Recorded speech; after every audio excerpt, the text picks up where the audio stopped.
Thank you. That's what it's all about. Show me the damn law.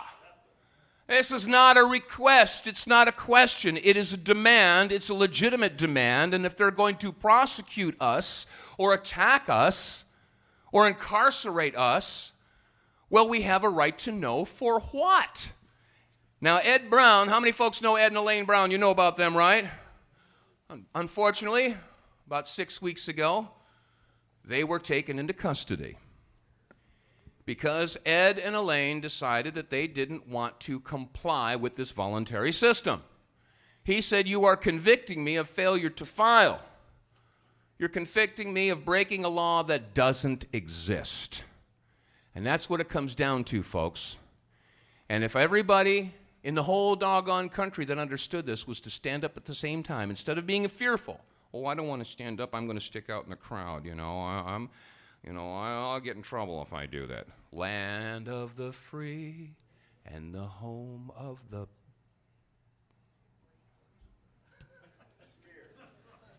Get my message?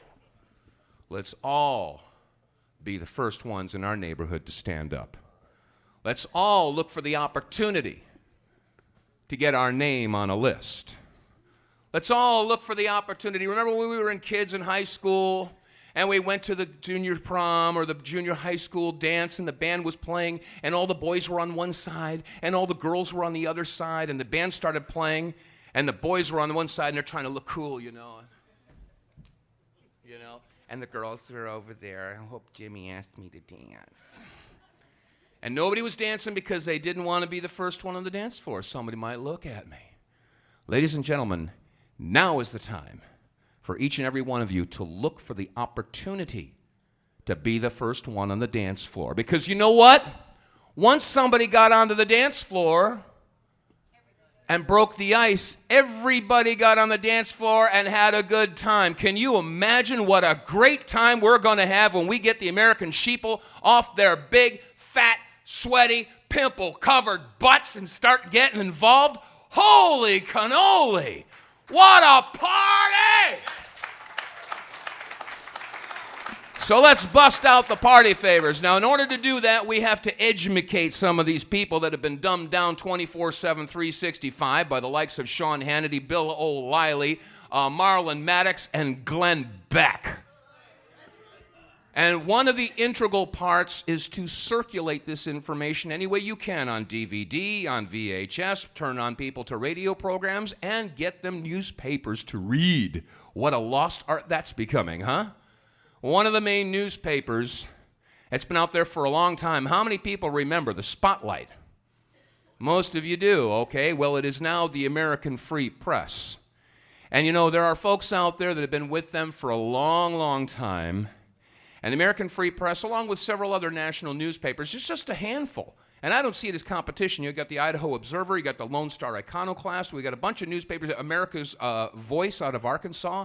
A few papers that are weeklies that come out putting out this information. We need to support them in any way that we can, because it is they that are publishing the information that's undoing the manipulation and mind control that we've all been subjected to since our early childhood. And our next speaker is one of the integral parts and contributors to the American Free Press, and he is doing everything he can to expose the mind control and the manipulation. And hopefully you'll be able to jump on that particular bandwagon and help him out. Ladies and gentlemen, from the American Free Press, Mr. Mark Anderson.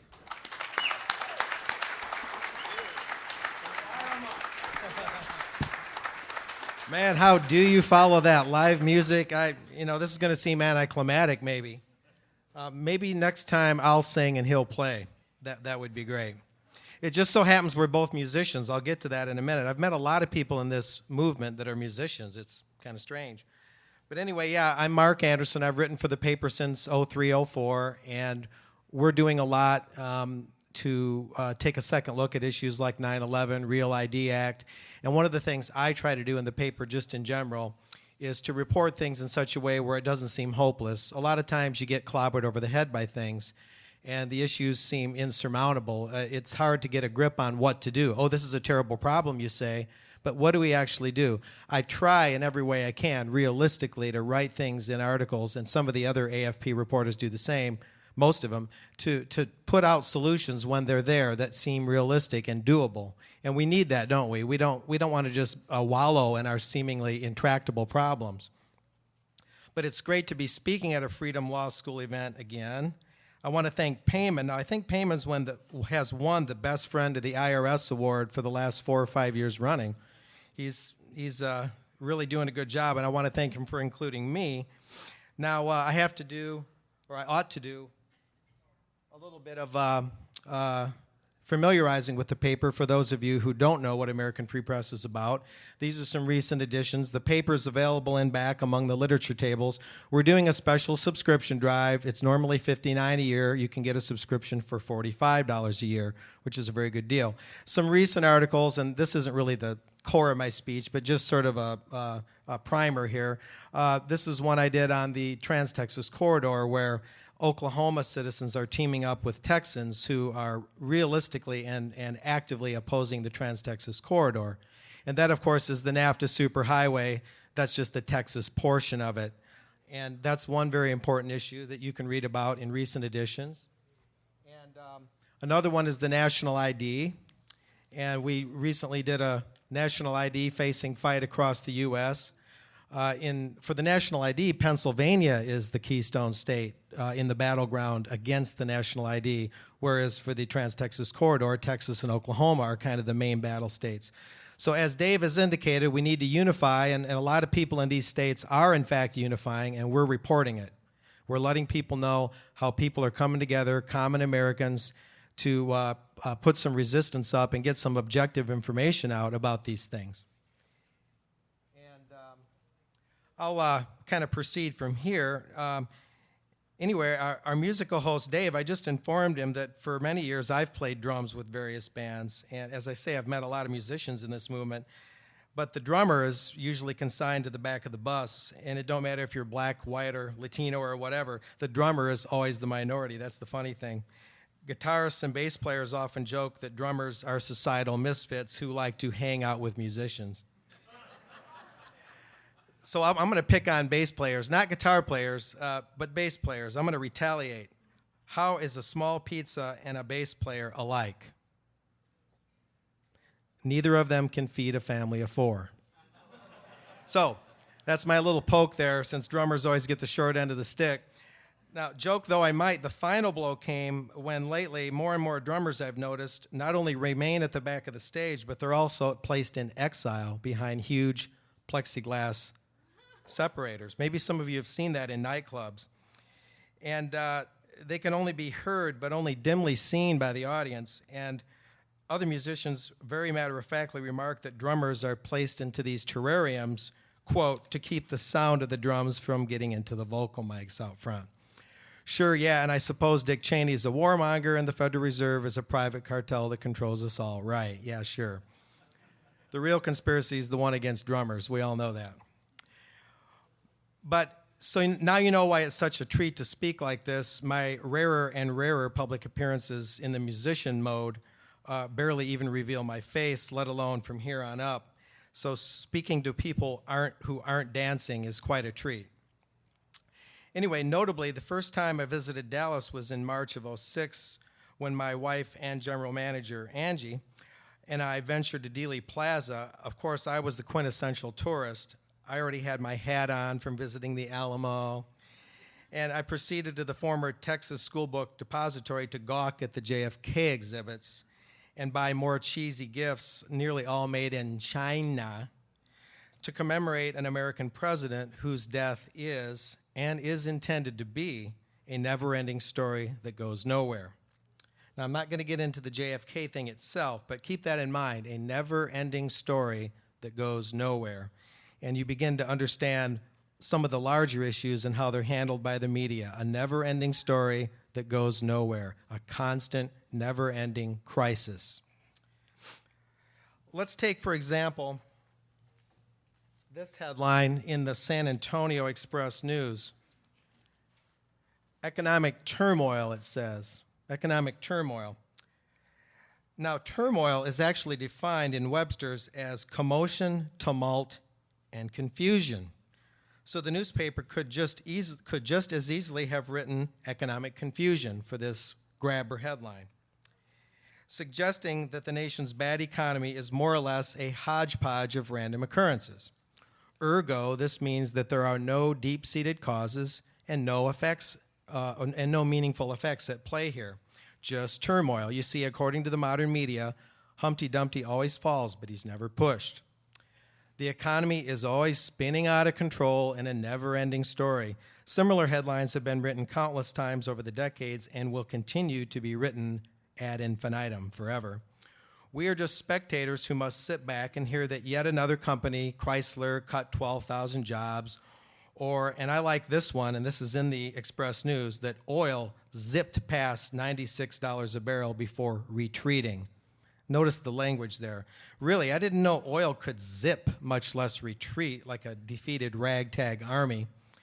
Notice how the language, this gentle newspeak, gives the impression that oil acts on its own volition, as if overseas oil cartels and their American cohorts, whose imports control our nation, are just innocent bystanders, and don't even expect the mainstream press to tell us about the gargantuan amounts of top-heavy crude oil still frozen for the most part under Alaska's North Slope in the greater Prudhoe Bay area, as American Free Press reported in May '07 and in the latter summer of '06, noting in those reports that this largely untapped oil supply rivals that of the Mideast.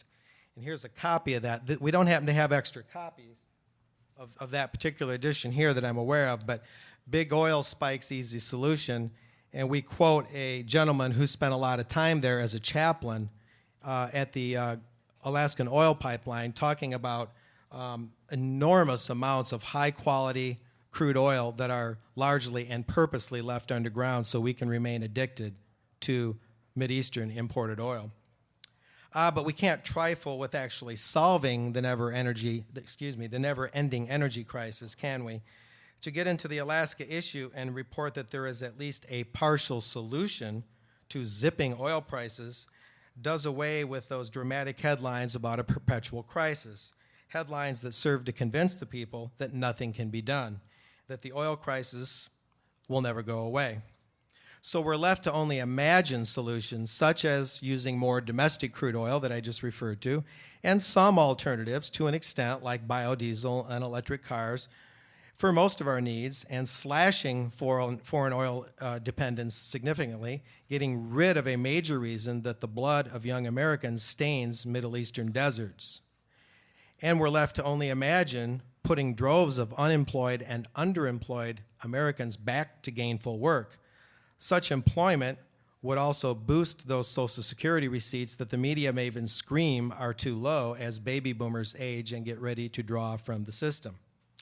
And a massive return to gainful employment in this country would generate more health insurance plans, as the media pundits huff and puff about the never-ending crisis, here we go again, of supposedly 40 million Americans being without health insurance.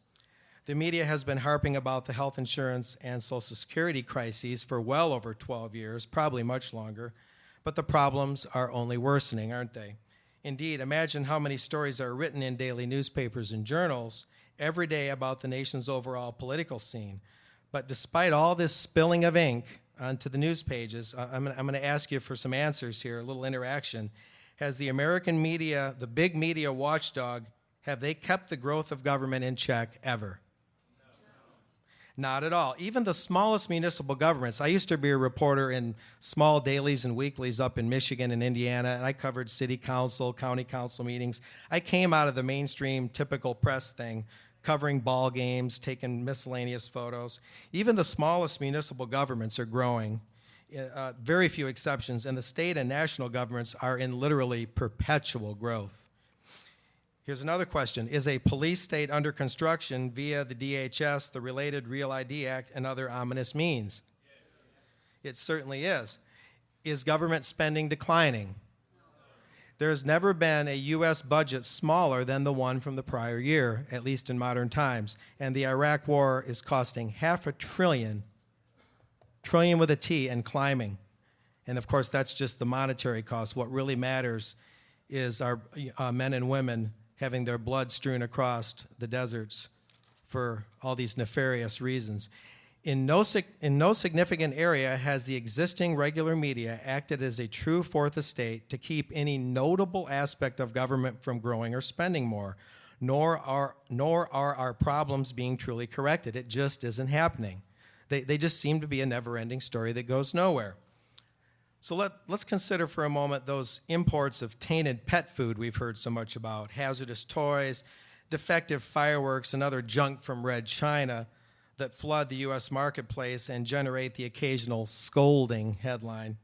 And note that meanwhile, children as young as 10 continue to toil away in factories in India and elsewhere overseas, sometimes facing physical punishment and always working long hours for dirt cheap, just so Westerners can wear designer clothes by Gap, to name just one huge retailer whose profits are made partly on the backs of children.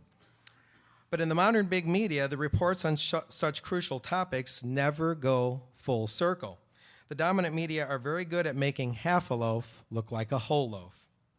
Thus, we think we're getting the whole story. It seems that way when the big picture never actually materializes. So fundamental lessons are never learned, and if they're heeded, they're quickly flushed down the memory hole.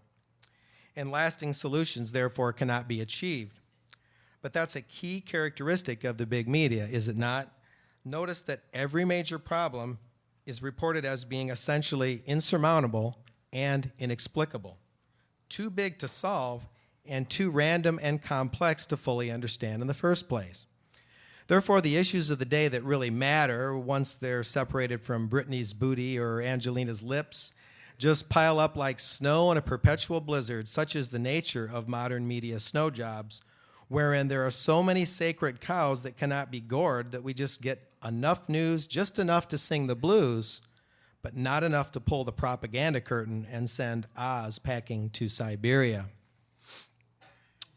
Anyway, this reminds me just briefly, when I spoke in Irvine this past March, I referred to the fact that this has been going on for a long time, at least since the 1930s, when a pretty fearless researcher named Ferdinand Lundberg — how many have heard of Ferdinand Lundberg? Yeah, he did some very, very good things, America's 60 Families and some other books. He was ideologically a little ambiguous, but he was very good at doing his research. And he talked even then about there were so many editorial areas that were taboo that the newspapers had to try and win back the waning public attention with features, puzzles, comics, obsession with celebrities and things of that nature. So these things have been going on since the 1930s at least. And he even said back then, and I've never quite known whether to fully accept this, but he even said back then, save for minor exceptions, American newspapers, therefore, quote, are not newspapers at all, end quote.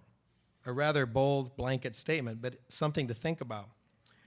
But like energy issues, the issues of huge job cuts, job outsourcing, and overseas slave labor are more bad stories that could have a happy ending if only we can get past these purely episodic, here today, gone tomorrow news bites that we're fed or spoon-fed.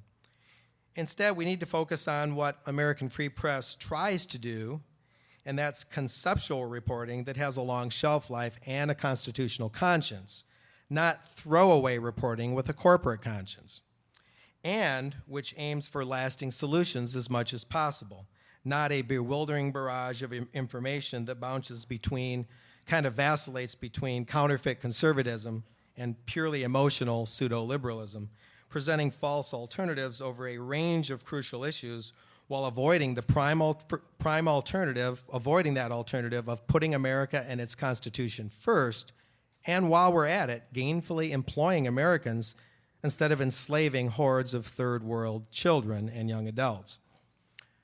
Speaking of mainstream media coverage of overseas labor issues, the already mentioned issue of harmful toys and other products flooding our shores was highlighted lately by a typical Associated Press news flash, which noted, and I quote, "A woman whose toddler son ingested a popular toy that contains a chemical that turns into a powerful date rape drug when eaten, said she knew he was ill when he began to stumble, seemed drunk, and started vomiting." It turns out that China's growing talent for making dangerous products now takes the form of aquadots, a highly a highly popular holiday toy sold by Australia-based Moose Industries. Aquadots, beads that can be arranged into designs and they fuse together when sprayed with water, some silly thing, quote, were pulled from the shelves in North America and Australia after scientists found they contain a chemical that converts into a dangerous drug when eaten. 2 children in the US and 3 in Australia were hospitalized after swallowing the beads. Scientists say a chemical coating on the beads, when ingested, metabolizes into the so-called date rape drug gamma hydroxybutyrate, something like that. When eaten, the compound, made from common and easily available ingredients, can induce unconsciousness, seizures, drowsiness, coma, and even death. Quote unquote, even death. To be fair, the McClatchy newspapers did a little bit of a needed perspective on this when they summarized that the spate of recalls, quote, began in June when 1.5 million Chinese-made Thomas the Tank Engine wooden railway toys were pulled off shelves because of a lead poisoning hazard. In August, Mattel Incorporated, the world's biggest toy retailer, recalled 21 million toys, some containing lead paint. Also recalled were millions of Polly Pockets and Batman action figures with tiny magnets that could be harmful if swallowed, end quote. This McClatchy report added, incredibly here, that Mattel later apologized to China for the trouble the recalls had caused. China's making these dangerous things, yet Mattel apologized to China. I see China deserves an apology for making potentially fatal products, rather than apologizing itself for the shoddy crap that it churns out at a breakneck pace. And get this, China's product safety chief, Li Qingjiang or something like that, he fidgeted that some countries were using the recalls as a protectionist way to slow down China's export boom. Oh, their sacred export boom. Excuse me. But he added that the toy factories are still churning at full tilt and hadn't suffered much, if at all, from the recalls and the resulting publicity. And so it goes, doesn't it? Media reports, for some reason, they never, no matter how hard-hitting, they never lead to a real correction of the problem. It never seems to get through to the policymakers and so on and so forth. Yes, there are the usual reprimands and the minor adjustments, but bad products, recalls, and reports will continue, it seems, forever, because real solutions are never put on the table in the first place. And that's a chief media characteristic. They report in a way that appears vigilant, but talking solutions is one of the things that seems itself to be taboo, at least realistic, lasting solutions. Well, I say to the Chinese product safety chief that protectionism to some degree is what any sane country would do when dealing with toy empires that not only make harmful junk, but are part of the global matrix whose central purpose is to make every product imaginable that used to be and still ought to be made by Americans, who used to earn respectable wages making everything from Barbie dolls, textiles of every kind, tools, electronics, auto accessories, and everything else under the sun. But nowadays, antique stores contain perhaps the last precious remnants of America's bygone era of high-quality creative manufacturing. From a time when Americans instinctively recognized that making things, production, was the key to prosperity, not the consumer is king nonsense that is the subtle underlying theme of the news reports I just quoted. They report on the premise that if only Americans can buy stuff for cheap, regardless of where it's made, how it's made, or what it's made of, or who made it, then Easy Street is ours for the taking. And soon we'll see, of course, those perennial holiday news reports, especially those on TV, that always show credit cards being swiped, and if consumer spending just happens to be up a bit, then it's proclaimed that all is well in the land. Even if people continue to get laid off, sink deeper into personal debt, erode or have no savings, have no retirement funds, and nothing to leave their children of any substance. But therein lies the propaganda, the subtle propaganda that we're sold. The notion that the flood of Chinese junk is an immovable fact of life, like the law of gravity, and we need only scold China a little. But do not touch free trade, we're told, that precious international system that has Rockefeller fingerprints all over it. And that started, in earnest at least, it started when the Rockefeller clan sent their water boy, Richard Nixon, to China in order to meet Mao and inaugurate everything that we're experiencing today, economically especially. And that is China's economic dominance via the manufacturing racket and its quickly growing military that is a direct outgrowth of the obscene profits that Red China realizes from being a manufacturing center such as it is. But hey, the media tells us that China is so neighborly that it's willing to kiss and make up by actually sewing the noses on teddy bears so Western kids cannot swallow them. I guess that takes care of it, doesn't it? Right? Well, maybe not.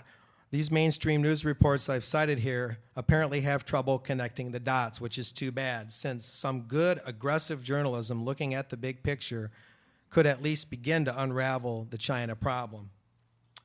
Not only do we need more details about how China's rapid industrialization creates such an enormous demand on oil and steel supplies, which is reported in passing, it's true, but with a mention that this is a major reason Americans are paying so much for gas, that China is exhibiting such a huge demand on these things. But we need to step back and ask ourselves whether we want America to remain a mere outlet mall for these imported goods, many of which are made under virtual slave conditions. And perhaps the real lesson of this Chinese invasion and child workers enslaved in India and elsewhere is that we need to journalistically and politically explore the idea and constructive ideas, real workable ideas of returning some real manufacturing to American shores. And to do that, we need to examine some of the sacred cows that the media helps hide from the people.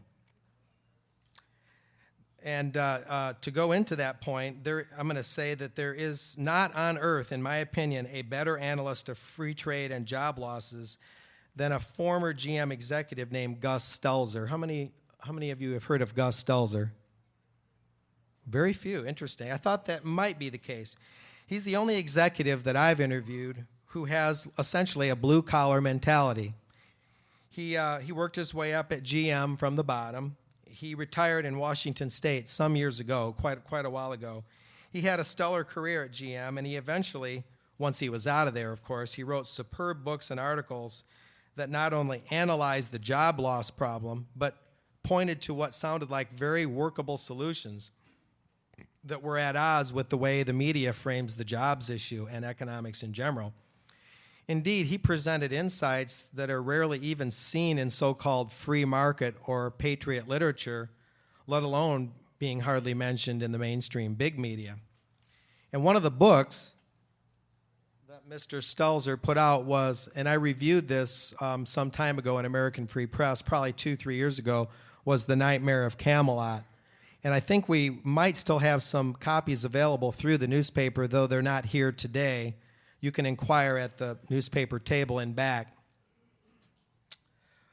But it's very interesting, and this really dovetails into all the discussion about taxation and whatnot that are covered at this conference so thoroughly. But this gives you, I believe, a fresh angle.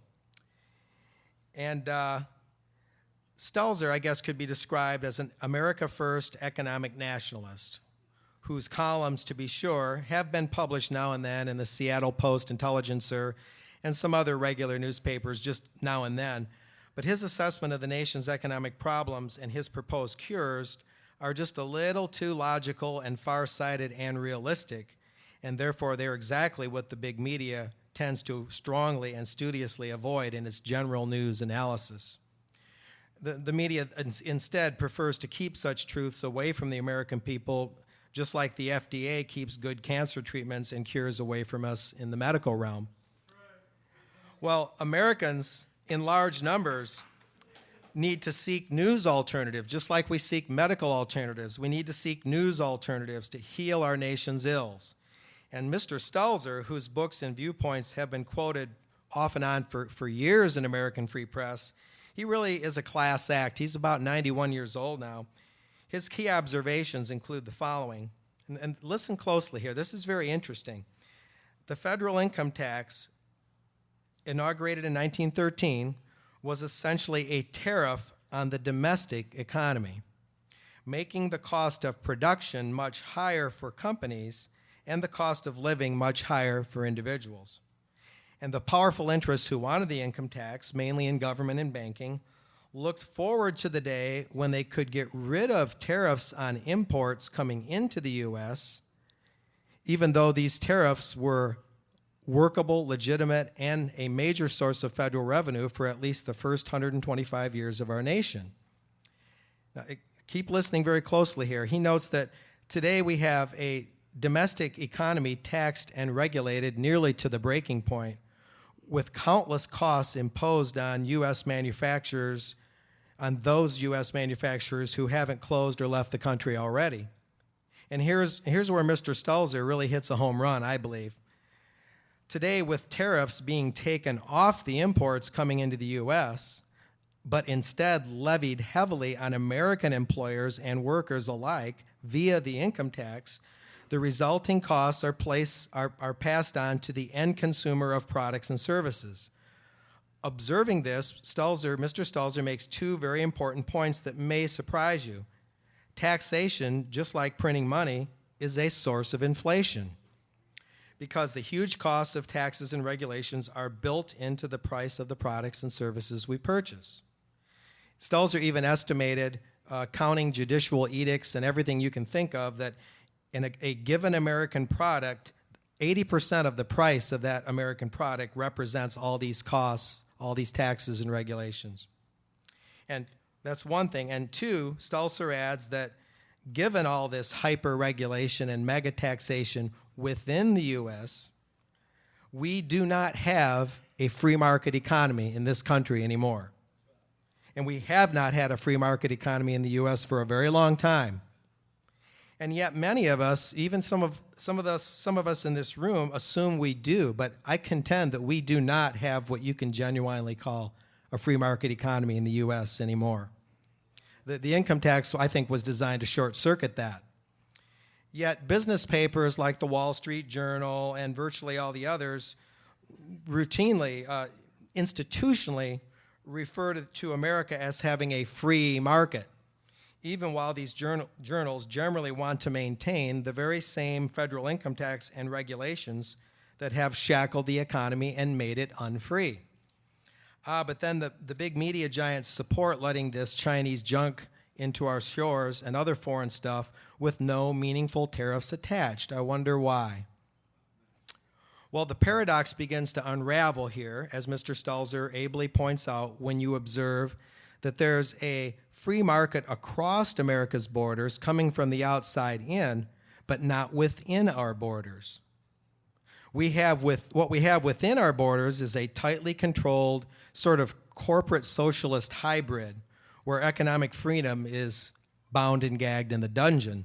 Even at the local level, someone wanting to start a business or mine some minerals or tap some oil or build or refurbish a factory in America has to tangle, as we know, with a spider's web of zoning, environmental, and other rules that can set back projects for years or kill them altogether.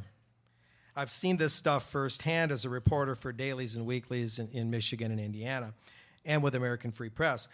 Stelzer rightly charges that what we've done is allowed U.S. domiciled companies to use cheap and sometimes slave labor outside of our shores, thereby avoiding these onerous U.S. taxes and stifling regulations, and then sell their cheaply produced products here without paying any meaningful tariffs, if any, when those products arrive at our shores.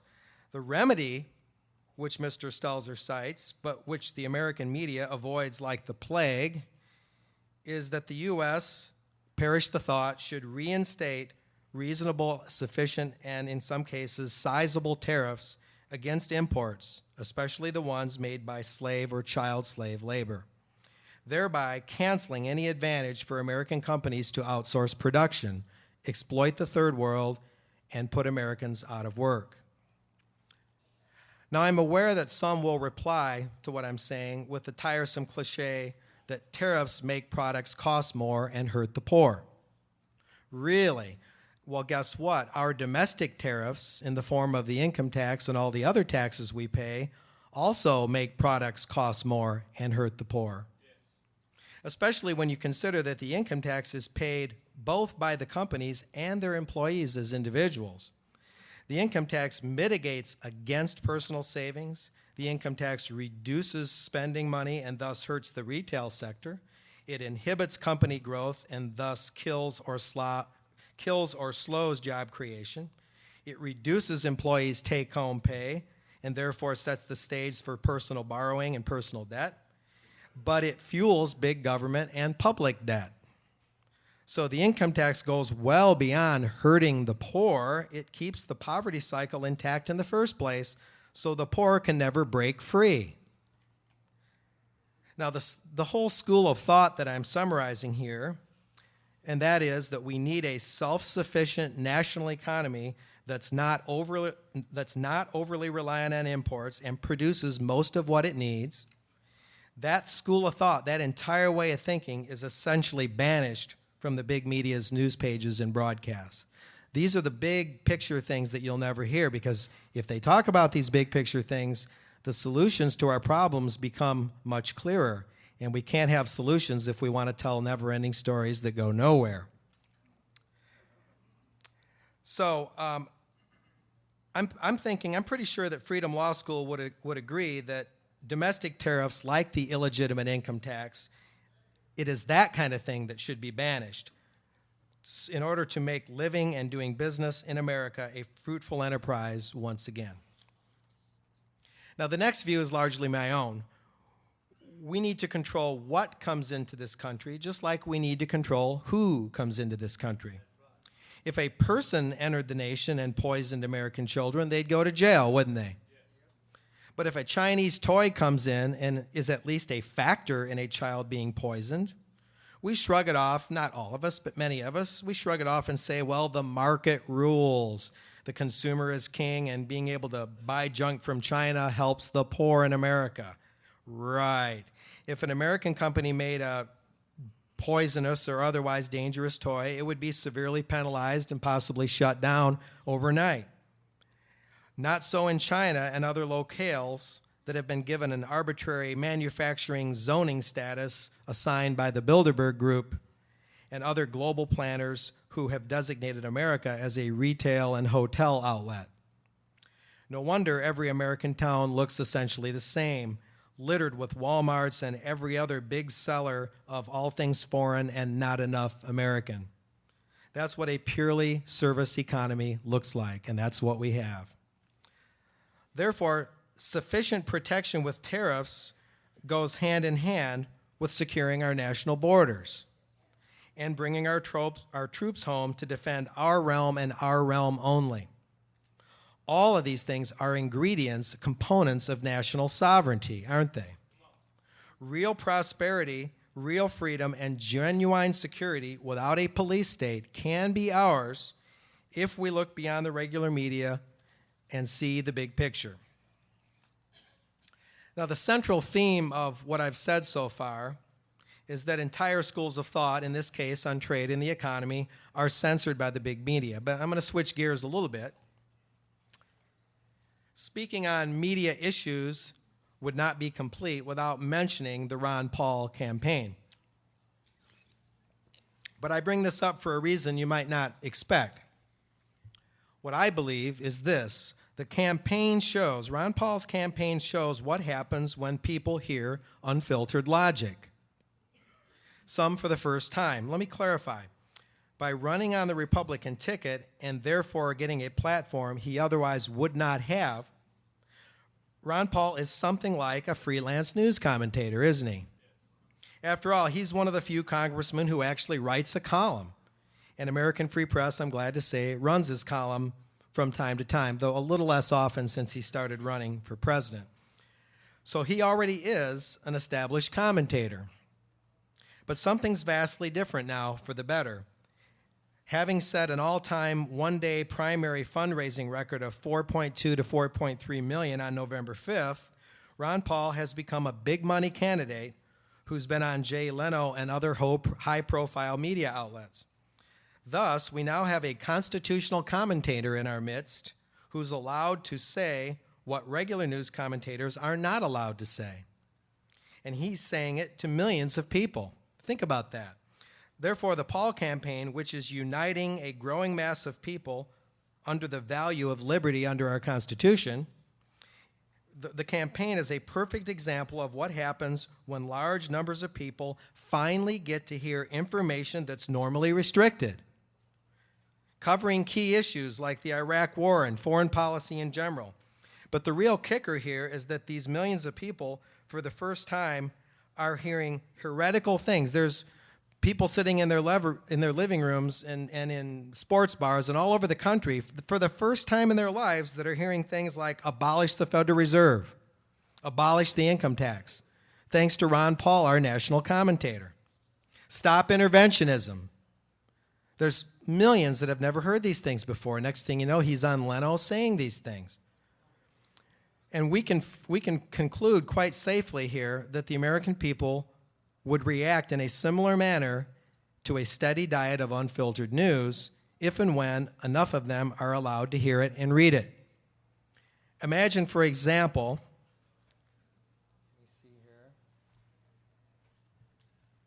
to toot my own horn just slightly, imagine, for example, if this 9/11 story that I did recently just happened to run on the front of the New York Times. Ain't going to happen, but imagine if it did. The story doesn't get into the who done it so much as the how done it. It's a comprehensive look at why explosives were almost without doubt used to bring down the Twin Towers. Now, if something like that ran in the New York Times, if it had the kind of audience it perhaps ought to have, the world could change rather quickly. But just about everything that AFP runs, of course, it has some impact in its current form and venue, but it would have a tremendous amount of impact with that kind of audience. Not because because AFP is so great, though I believe it's a very good newspaper, but mainly because the regular media is so stifling and so limiting and so misleading and has the masses so hypnotized that any mass exposure to real news would be truly revolutionary. And Ron Paul is a taste of what happens when people get that unfiltered information. Now, I'm going to summarize a bit here. Speaking of misleading news, here's a rather amusing one.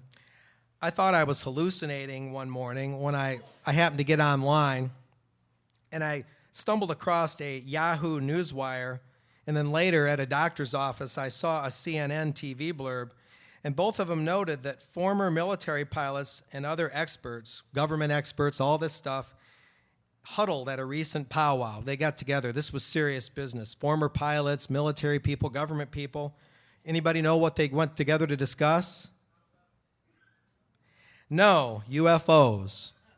Not 9/11, UFOs. And this was a serious discussion, and the media treated it as a more or less serious discussion. UFOs were the topic, but 9/11, was that the topic? No. Bill Meyer, is that how you say his name? He wasn't shown or quoted, snickering that these UFO researchers were kooks just like 911 truthers, nor were the other typical talking heads shown who ridicule those of us who damn well know that the flying Muslims a la box cutter story is carefully packaged drivel. Far from it, this UFO stuff that all these experts got together for was portrayed by the media as a rather respectable inquiry. The Wire story noted, quote, Democratic U.S. presidential hopeful Dennis Kucinich may have been ridiculed for saying he had seen a UFO, but for some former military pilots and other observers, unidentified flying objects are no laughing matter.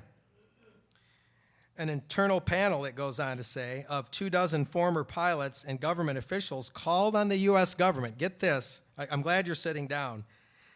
These pilots and government officials called on the U.S. government to reopen its generation-old UFO investigation.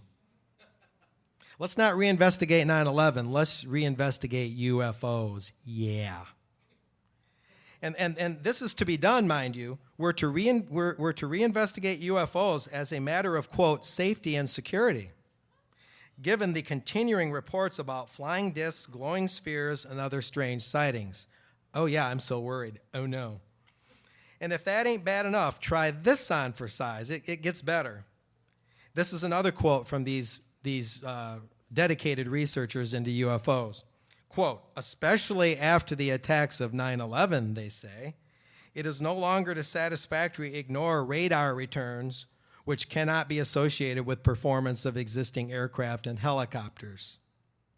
So they're willing to entertain the possibility that UFOs are around and should be looked at in light of 9/11, but they can't entertain the possibility that explosives may have been used in the Twin Towers when the evidence, including thermate, is right there. I said to myself, of course, egad, aliens hit the Twin Towers, the Pentagon, it was all becoming clear. Of course, aliens did it. So the big media is out there fighting for us, right? And this is what they're basically saying. This is what they're boiling it down to. We should prod the government to reopen a UFO investigation, but those who mention reinvestigating 9/11, they're the kooks. Right, I see. Well, all of this confirms that we've got many miles to go before we sleep, folks. Many miles to go before we sleep. But Ron Paul is helping to wake the sleeping giant. And that sleeping giant is the real United States of America. And I'm often at odds with people that debate me who always try to pan off the U.S. government as if it's the country. Is the U.S. government the country? The country is our people, our communities, our families, our loved ones. The U.S. government is a protective agency. It's nothing more. It'll never be anything more. The U.S. government is not the nation. And I get tired of that semantic confusion that's peddled throughout the media. And speaking of that real USA, our government hasn't represented that for a very long time, has it?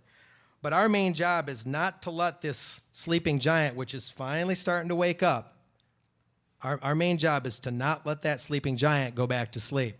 Don't let him hit the snooze on the alarm. At American Free Press, we can and must stay the course and never let our thirst for freedom be quenched. We expect nothing less from our growing readership, and we invite others to check us out. Now, the New York Times, I'll conclude, an online thing, kind of an ad from the New York Times, it recently used this slogan, all the news that's fit to globalize. Not all the news that's fit to print, which is the old slogan, but all the news that's fit to globalize. Globalize, I say this, uncensored news to free the people. That's all we need. Thank you very much.